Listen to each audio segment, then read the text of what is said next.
Again, the first one, this is could be more of like a cultural thing, right? Because I also went to Chinese school and Asian school as well, and if you don't know something, I know there might be a chance that you get reprimanded, right? Or you get a deduction, right? Yes, it is still true that there would be sometimes question where you really need the correct answer, right? But mm, let's say the concept test and the team project presentation, right? It's not more about that you know, because you can't literally know everything, right? So first, if someone asks a question, right? If you guys don't really know the answer, you can say first that you don't know. You don't have to be an expert. You guys are students. You can say you don't know, and then now you can make a guess, right? You can make a guess. We didn't. You can say that we didn't research on this part, so we don't know, but we can guess that it could. This could be the answer, right? Because what I experienced here in the United States, where not only in the school, but also in the outside where there are talks, right? Even industry experts, they would say right away that I don't know. I can look. I can help you look for the answer, right? It's more like you don't have to be the expert. Okay. Again, there are certain situations that you need to know something. I'll give you an example. Let's say you research about the security of, let's say, a company, right? You did a cybersecurity assessment, and let's say you check their network firewall, right? And I ask you something that you have researched and you don't know. So that is bad because you may have already written that, but you don't know, which is bad, right? It's fine if it's like they ask you a question maybe outside of it and you don't know. Okay.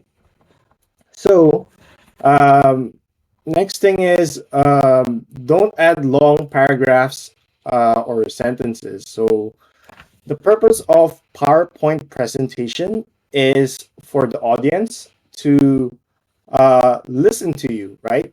And use the PowerPoint presentation as guide for visual cues, right?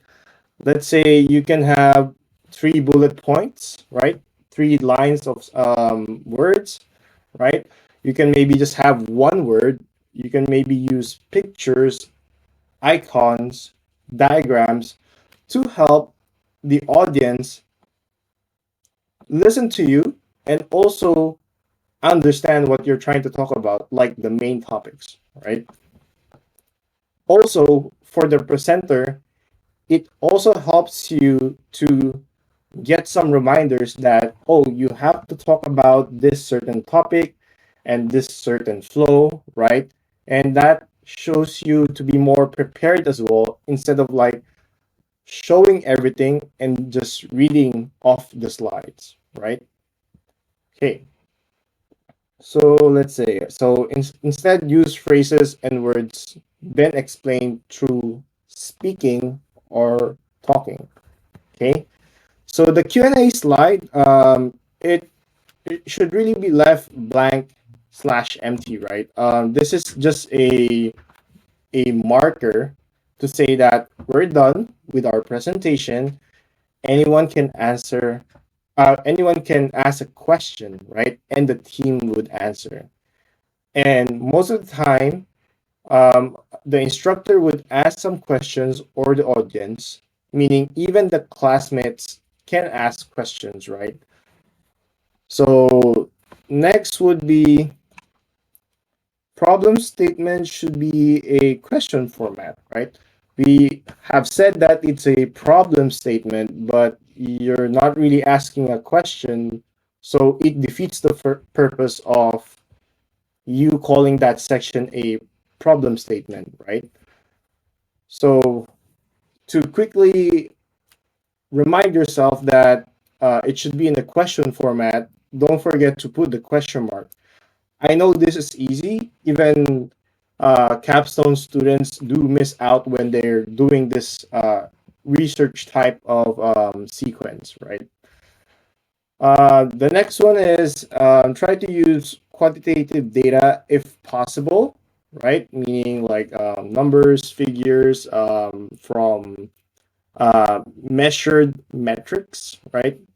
But if it's not possible, qualitative data is fine, meaning those that are more subjective.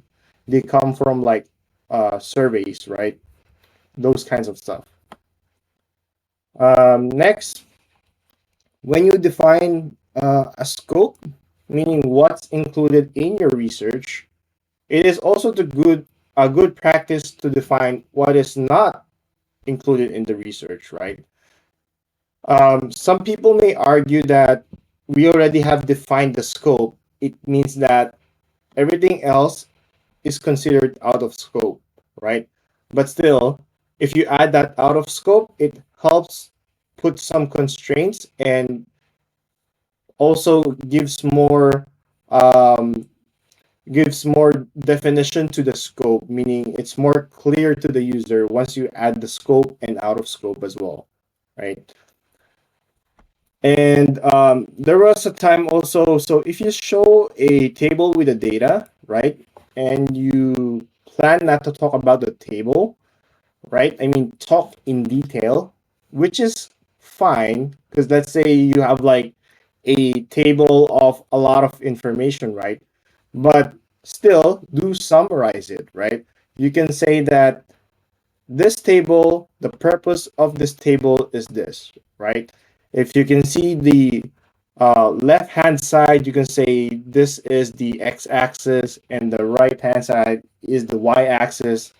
And you can at least mention maybe 2 to 3 examples from those tables, right? So now that table makes sense. If you don't plan to talk about it, don't put it in the presentation, right? Because people may question, why did you put that there, right? You're not going to use it anyway, right? Another thing is don't use red font on white background because it is hard to read, okay?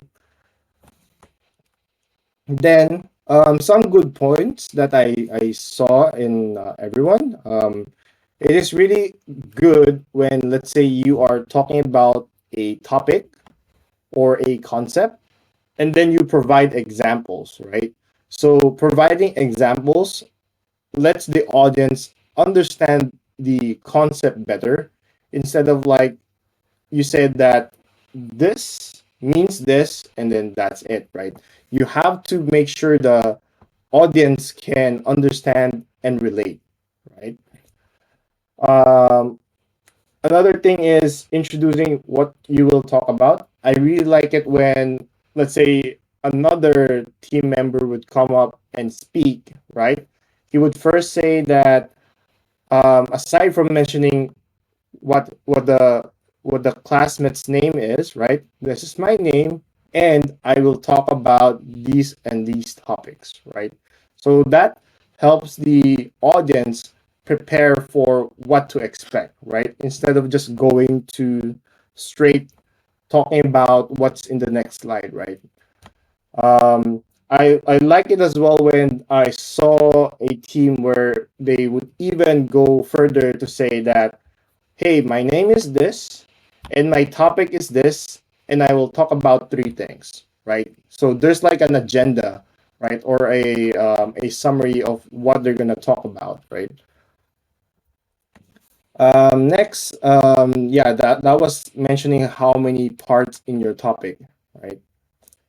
And it is also very appreciated when your presentation you incorporate um, the tools that you learned in the class or concept, but also like industry, right? So even though let's say it's outside the class, but it's also still related to cybersecurity, that's going above and beyond and is also always greatly appreciated, right? So you're going, it's because again, even in work or research or school, right? When the instructor said, okay, look for, let's say, firewall, right?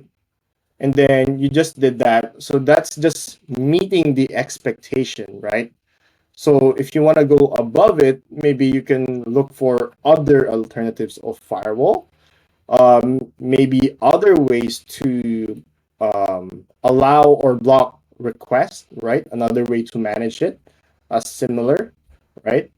So that doing that is especially helpful because you also add value to the class, right?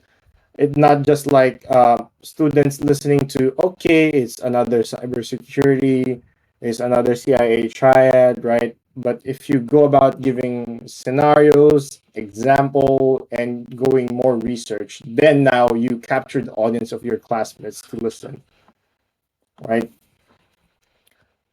Showing diagrams and architecture to provide high level overview, right? These are when you show that how the system would look like, and now you can show that this is where the vulnerability part is, and this is your database and how you're exposing it or not, right? So giving that pictures and those diagrams would be very helpful for the audience as well, because us humans, we are very visual, right? So putting visual cues or images really helps your audience retain what you are trying to present an idea or report. Okay. Next. So it is definitely important when you ask a problem statement or create a problem statement that you should arrive to an answer, right? Or a conclusion.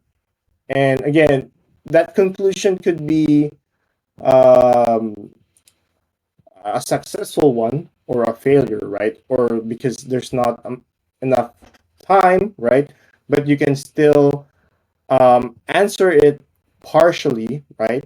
You can answer it in a portion, right? Or in parts, so that now you can put the future work or future things that you would improve your paper on in the future work section, right? Again, this is structured in such a way that when you write academic research paper, it goes through these steps, right? Last one that I saw is using an analogy, right? So, for example, I heard about firewall is like a dam, right? So, if you have technical concepts, right, and you use analogy, it is way better for the audience to again retain the memory or even understand the concept very well, right? Like I've received some like analogies before, such as for example, when we were learning about kernel, right? And basically it's the one thing that interacts between the software and hardware of your computer, right?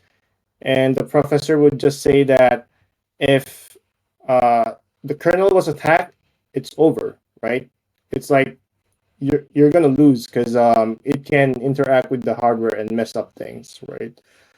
Another example that I come across with is like um, given an example or analogy for a database, right?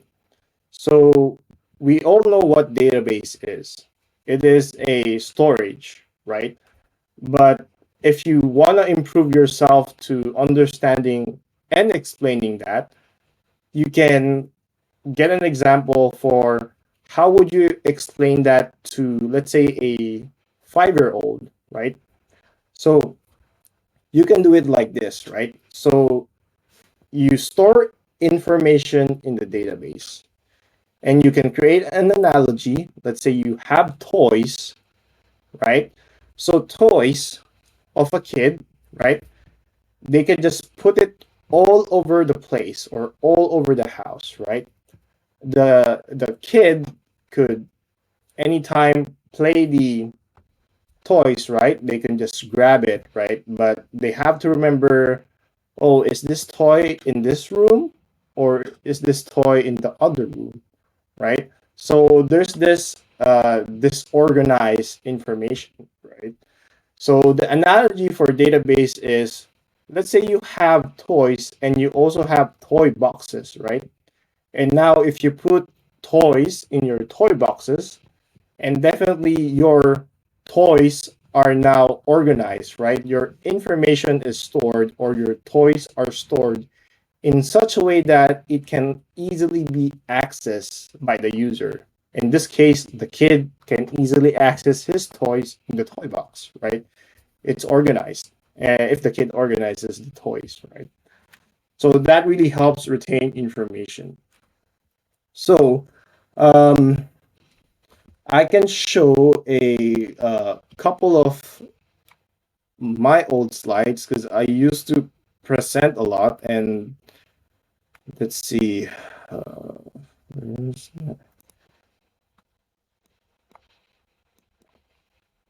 let's see. So for let's see this one, right? I'll check the sharing. Share again. For this one, right? You can use diagrams, right, to explain your concept better. So now your audience can understand what is really happening, right? And what's the breakdown of that component, such as those, right? And as you can see, when I am putting words, it's very short, right? And I would still talk more, but these are just cues for the audience. Always don't forget, if you do grab an image, put a source, right, where you got it, right? And for example, like having just a few sentences, right? This is easier because as an audience, I can just look and then that's fine, right? An example of, let's see if we have more examples here, right? So more architecture, right? And some images. Let's see. So let's hold on. Let's see.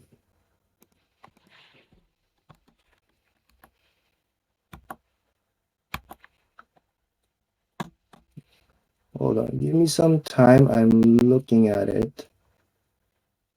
Uh,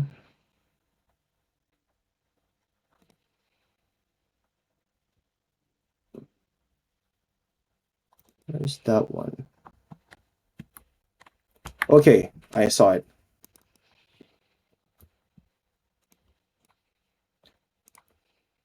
Sharing the screen again.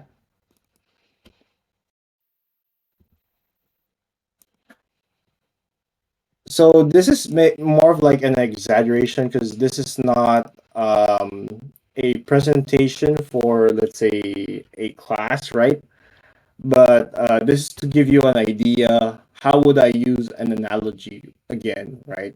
So, for example, everyone, like I was talking about like the MVC architecture, right? And if my audience, let's say, is someone new to computer science or is not, doesn't know how to do tech related stuff, right? But you still want to talk about, let's say, like the MVC, right? MVC, just for everyone's sake, it's basically the model view controller where you have your client, server, and database and those kind of stuff, right? Separated by logic. Okay, so you have the model with the database, the controller that acts like a gateway, right, to where to send it to model or to the view the view is which the end user can see, right? And now it's kind of sounding technical already, right?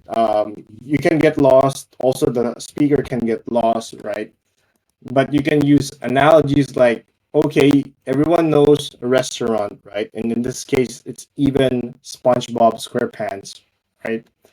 And you can just say the user sees the view, meaning the customer, right? There's a customer, and now there's a let's say this is the waiter, right? The controller process the customer orders, right?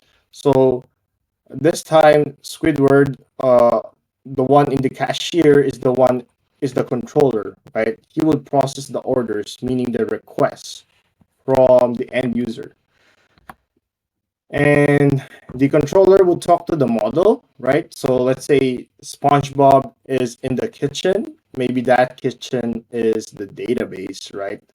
So that is now the analogy where the model actually fetches the ingredients, and actually the cooking and assemble it. This sometimes can happen in the model, but sometimes can happen in the controller as well.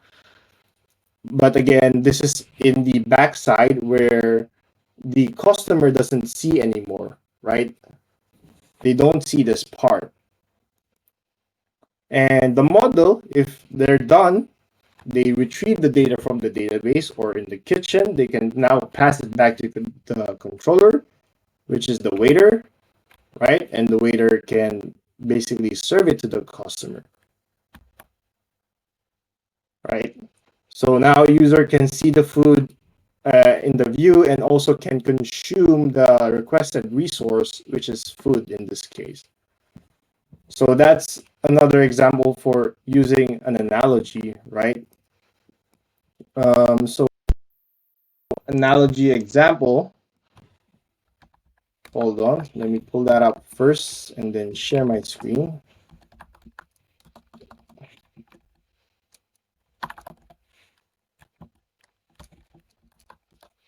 Okay, and then let me share it on the screen. Where's that part? Okay, so like for another example is talking about like the mean stack application, right? And again, going to the IS 470 course, we're gonna be talking a little bit portion about web applications, but we are dealing more with the IT infrastructure. Okay, so when we can discuss all the cool technologies here and how it looks like, see, so these are diagrams, right? And you like to use UML notation so that um, anyone can easily understand it right away if they studied UML notation. It's just a way to create your diagrams, right? So again, I use the restaurant analogy to again easily drive the concept to the audience, right? But that is just part of it, and there's a lot of like other diagrams that can help.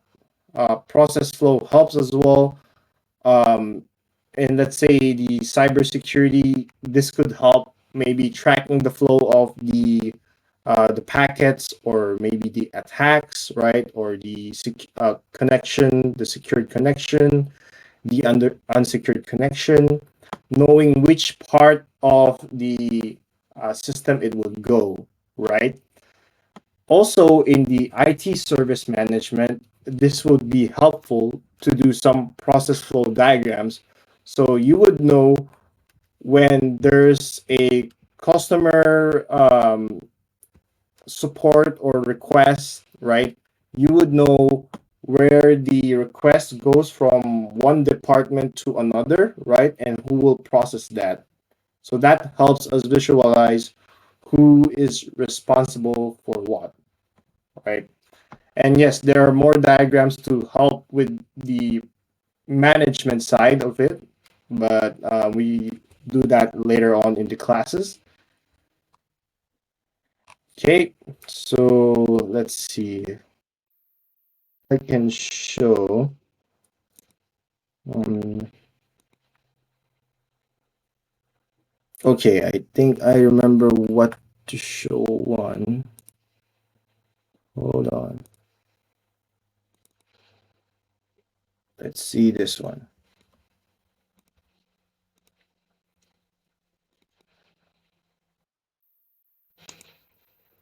So, my example for this one now is, let's say you want to drive or you want to move from one concept to another, and even like explain it in an easy, digestible manner, right? Again, that's why we're spending time here. I strongly emphasize the power of communication, right? If you are so bright and you're so good at doing things technically, but you cannot communicate what you're doing, that's going to be a big problem, and that's going to be harder for the team to be more productive, right? To do more work efficiently, right? So an example of this one is like if I want to drive a concept loop, I would just say, what is my motivation, right? My motivation is to improve security and quality for back-end development. I didn't need to put a lot of words, right? But I can talk more about it, let's say later, right? So why do I want to do it? So you usually want to also ask the why. So it helps the audience. Why are you even doing that in the first place, right? For me, I would say because we do want to have less servers, right? So serverless, right? We do want to improve that. And I was showing this. You have the traditional architecture, but that is very costly. And now I have a transition slide to say, but how can we make it better, right? And then now I started showing them using cloud computing, right? So it improves less cost for the user, less to manage, I mean, to the organization. And then I would say, how can we make it better again, right? And then now you enter serverless computing where you don't really need to manage your infrastructure, right? So those kind of stuff, right? So even just sometimes showing pictures and logos that, let's say I chose this tree because these are the most popular in the market and these are the cutting edge technology providers that we have, right? So pictures to drive that information. And again, another like example architecture for a diagram. And then I can just explain them. I don't really need to define all of them, right? And I think that should be enough for this one. Let me see thing, or if not, and I can definitely send those over after maybe after the break. Yeah, I think that should be fine for the presentation. For the writing part, I do want to go to my sample paper, right? So I can um, give you guys more insight of what to expect, right? Let me share my screen again. Let's see, let's see. Okay, this one. And again, I know we didn't really have time to do this before creating the paper, but again, that's fine. And we'll just keep improving our class, right? So one thing is first make sure your title makes sense, right? It's clear. Like, what do I want? I want to do documentation and analysis, right? All full stack development. So that is clear, right? And then this one, it's sure fine. You can just put your names, your email, your student ID. This is it's fine for me if you made some mistake with the formatting because that's fine, right? A very important part when we start the what proposal, right? I should see at least this section, right? So there's the abstract part, and the abstract is one paragraph, right? And the abstract would tell what the paper wants to show or achieve, right? And you can even copy this first part, right? Like the purpose of this paper is to show, demonstrate, right? So that's how we would start. I can zoom in better, I guess. Yeah. And again, what do you want to demonstrate? So now you want to say the reason, right? And then now you talk about an intro, a very quick sentence introduction, right, on what is the documentation and architecture, because why I did mention that in my title, right? And then now, why do I want to do it? Because learning curve, right? And the research, right? What are the tools that were used, and what will be the steps that will be done, right, for this research, right? So abstract provides a summary for the whole paper, right? Think of it's like if you're gonna read a book or an article, right? You want to see maybe what it is all about before you even read the whole thing. So this is very important because this gives the reader what is again the paper is all about. Next, we do have some keywords, right? Keywords are very important because again, it's for like tagging. If someone is looking for a paper or a research about software documentation, they can see my paper and see my work, right? And the keywords, usually you would want to do it from left to right, with the first one being the most important keyword, and the last is the least important, right, for the paper, right?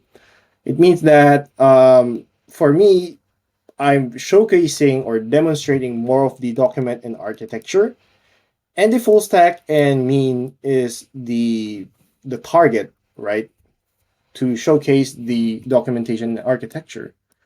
I don't want to basically use other keywords, right? So you also want to limit it to maximum of five, right? Or your paper doesn't have a focus, right? It means that you're trying to do many things at the same time, where you should just be focusing on one thing or a few other things, right? Topics, right? So the problem statement here, because it's a research type, I don't really put a question mark, right? But in terms of presentation, yes, you do have to add a question mark, right? So what is the problem, and why am I even motivated to do this? What's the issue? And the simple issue for me is to share with you guys is everyone has been saying open source software.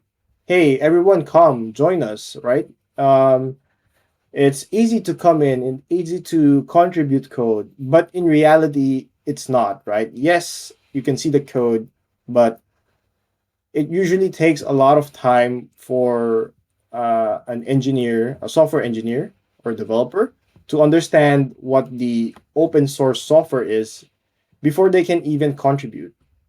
And my reason for that is because they don't give them a high level overview picture or a diagram to let them know what is really happening, so that if they can understand the high level, it is easier for them to then learn faster of what the open source project is, right? It's like saying that let's just say Ding Talk is open source, right? And they're just gonna say anyone can contribute to the code, right? But it's not really that easy, right? Okay, so we have the problem and motivation, and you do want to make sure that you don't use up a lot of time explaining this one, right?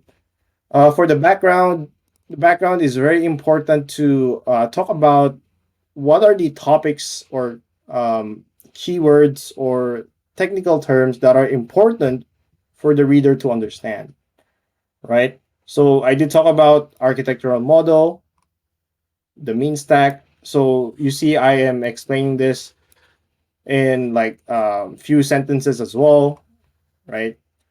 Again, for this example, it's kind of a lot already. The reason why for it, there's a lot of components, so I would I'm kind of forced to explain some of them, but usually this would be more shorter, right? But because I touched upon learning curve topic, the documentation topic, and even the open source, so I have to at least tell the user or the reader what is it all about. Then related work is very important, because in researches you don't want to basically um, do a research from scratch, right? If you can look for existing research, right, um, that has already done a study, it helps you now focus on areas that they did not touch, right? So in this case, right, I check on some of the papers, right? These are the papers, right? And as you can see, there's a yes, no in if the topics were touched or not, right? So let's say in the Christian paper, they talked about architecture, open source, but not documentation and full stack, and so on and so forth, right? And in my paper, I did want to have all yeses for the four topics, right? And then you discuss what the other research is all about. Again, with the time constraint, you can maybe have at a very least maybe one or two, and if it's related to the team project, sure, right? And then showing some diagrams as you guys saw a while ago, and this should be I should see more of these, the evaluation, right, and the assessment. And then you do have the evaluation, right? The method of how you assess it, right? And then from that evaluation, you do want to show what is your results and findings, right? And then lastly, so after the results, what is your conclusion, right? Did did my research really is correct or not? And then your references, basically all the references that you used, and it's very important when to follow the APA format, all right? So I should see this format in your next paper if you add some references. And then now if you have big pictures and other supporting documents, you just put them at the end. So I did forget to just show you one more thing, right? So I did mention about like how do we now present the research paper. I gave you some ideas, right? But I can show you, which I forgot a while ago, how I would how you can structure your team project presentation, right? You start with the title, you show the outline, right? And then you go for it in sequence. I know most of you did, right? Right, the motivation.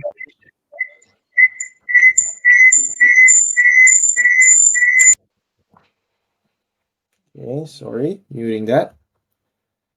And all right, as you can see, I'm just using a few lines, right? Every slide.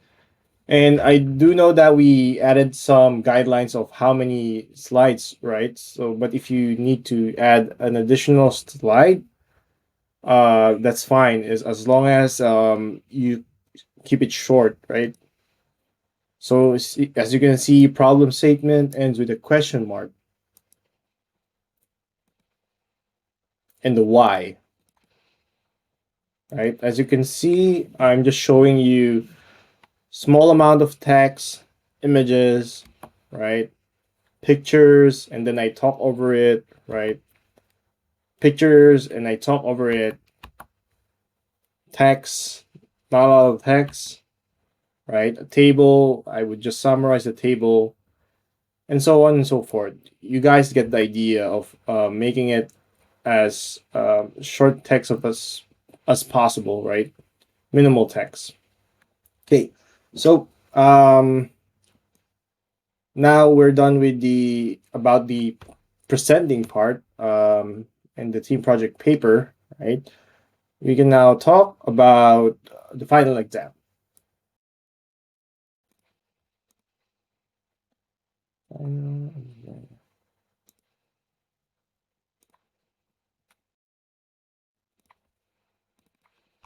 Okay, so for the final exam, um, with this, I kind of gauge like how much um, you guys have understand, right? But at the same time, I know there was time constraint, so I'll also do some adjustment on my part when I have the next final exam, right? The first part is pretty straightforward. I'll just show you some answers, right? So the correct answer for these three is basically the syntax, right? For your when you're doing you've been doing in your hands-on practice, right? For the Linux command, the structure is you always want to have the command first, right? And then the options and arguments. So if you just have cd, it will be cd and then the directory, right? And then the option is in the middle. Let's say you have ls command to list the contents of the directory, and your option can be -al, and so on and so forth. Next question would be selecting from one of each, right? Selecting one from the choices. So to display current working directory is pwd. This should be in your first or second hands-on practice, as well as cd. So think of these questions are bonus as well. The 5 is a bit harder, but you should have encountered that. First box is the SU, right? You want to do a switch user, right? And then the dash, and then the root. That switches you to the root user. As for the SA part, so I know there are times constraint, but so maybe I'll add more clarification on my part. When I say answer the following in a paragraph, meaning with all of these combined, I just want one paragraph, right? And again, if you are short on time, right, you can just do a short paragraph, right? If you can hit all the four topics, that would give you a higher chance of getting high points, right? Instead of like answering one, spending a lot of time there, or two of them spending a lot of time and not even answering the three and four topic or the question, right? So think of the trade-offs, right? You'd rather have some content for the three and four. And I did see a lot of copy pasting, which is not really good, right? So please avoid that. I'd rather see something like this, and I don't really mind if the grammar, there's wrong grammar, wrong use of English, as long as I can understand most of it, it should be fine, right? I'm looking more of answers instead of correctness of the English, right? But if you just copy paste, it's not really gonna help, right? So the way to tackle these, right? Because it's basically open notes. You can check in the internet. So if I'm gonna tackle this, I'm gonna search, let's say, cyber attack, right? And again, most of them already would threaten the availability of the system, right? Meaning something that can bring a server down, right? So just look for a cyber attack, and one of the popular ones is denial of service, right? So you can even choose any cyber attack that we've been mentioning in the course, right? And so this one is ready, let's say part one. Let's say, mm, let's use a color, maybe blue. Okay, that's your part one, right? That's an example. So that should give you easy 10 points, right? For the part two, if you were able to explain this, that's another easy 10 points, right? Again, what happened to most students is, I don't know, is because maybe the time limit, maybe panic, people panic, right? They would copy paste something. Let's say they gave like a lot of examples and they did not really explain the attack. So that itself is a breakdown in the communication. Again, in this case, communication in writing, right? Don't try to overthink, because again, me as well, I do know that there's a time limit, so I'm not gonna ask something that is super super hard, right? I am going to be reasonable, right? To be fair. Okay, so just by saying this and explaining the attack, and you can just look at the internet and again avoid copy pasting. Use your own word. For example, overload. This is another word, right? For I would say first, let's say I'll go DDoS, right?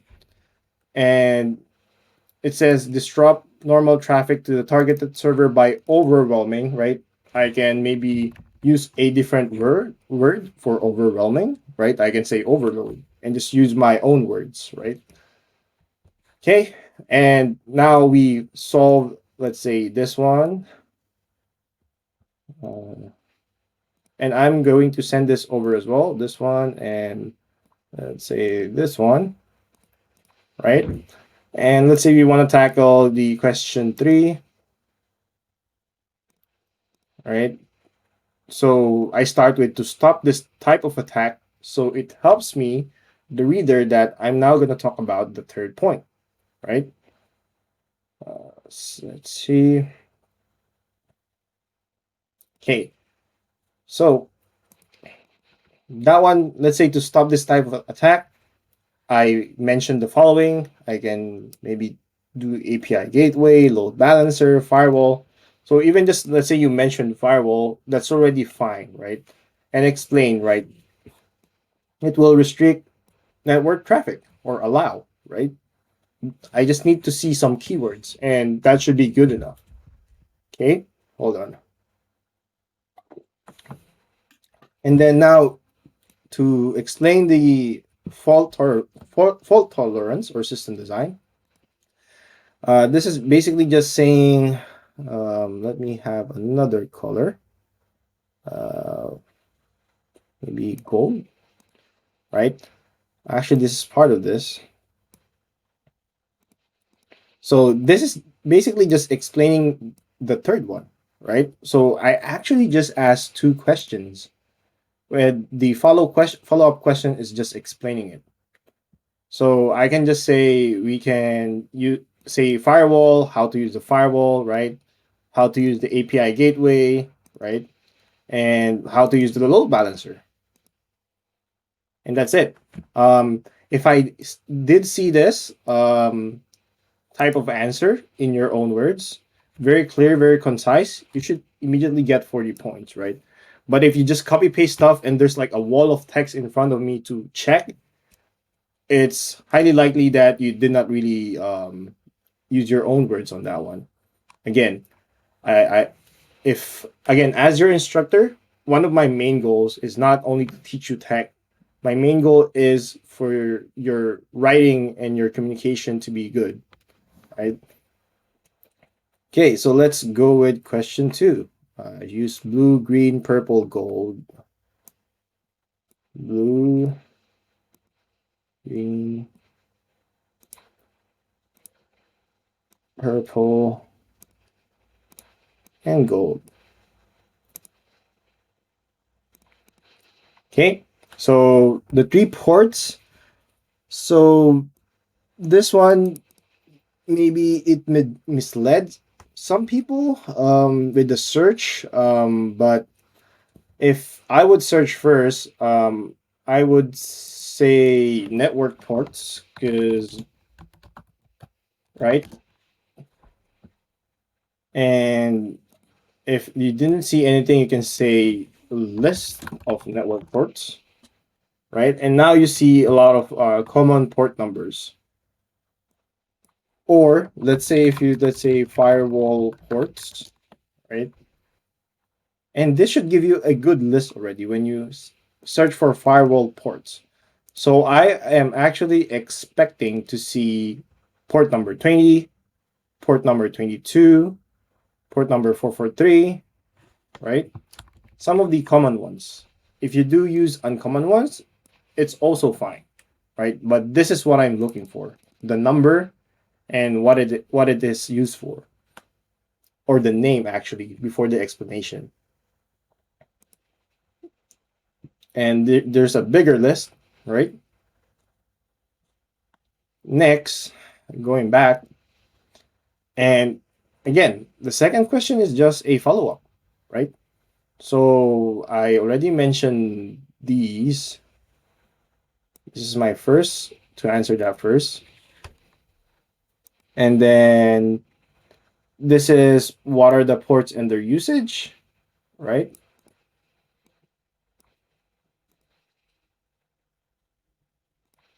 And sorry, that should be a green.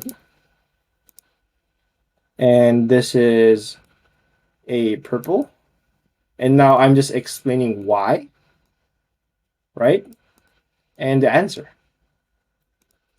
This is a very, very, very short answer, just to maybe simulate that you're out of time and you just need to write something to get points, right? So this one should give you a good amount of points, right?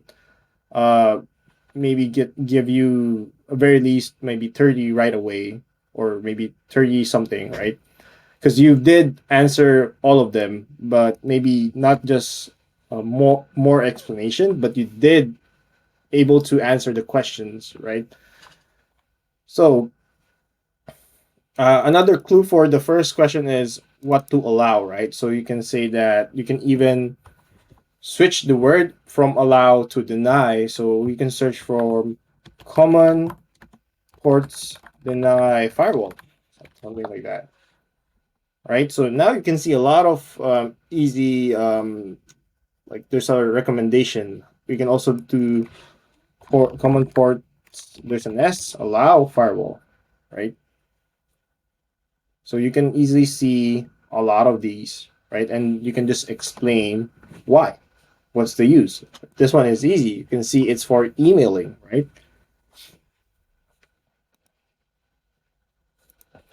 So again, the second question, the way I tried to answer that is, let's say you're out of time, you're in panic mode, which I hope you're not, and you still want to answer the question correctly, concisely, and get high points.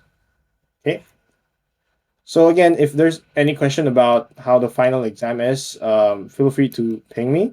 But for this course, because I'm still going to be the one conducting the final exam, so you are to expect similar to this, right? But again, I would also try to make sure that I ask easy questions so you have more chance to explain yourself, right? Instead of having you asking you a very hard question and then I don't get to see any input from you guys. Okay, so we can close this one. Actually, I can quickly download. So I might forget. And I can uh, place that in the chat. You guys can download it. It's fine. And let me just give you the example presentation for a clean one that I've shown earlier. So that's now in the chat. Okay. So IS345 is um, I mean, lecture related stuff or feedback is now done. We are still in the process of checking and completing the grading for IS 345.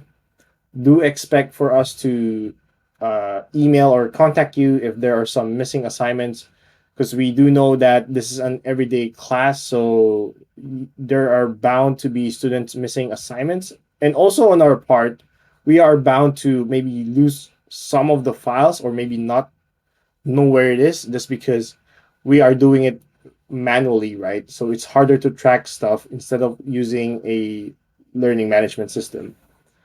Okay, so be patient, and we'll have, hopefully by this week, we're done with the IS 345 grading. Okay, and again, once we did send the final grades, I mean our final computed grades, you can basically ping us if there's any questions about why we grade that way, and if there are any missing assignments on your part, right? Okay,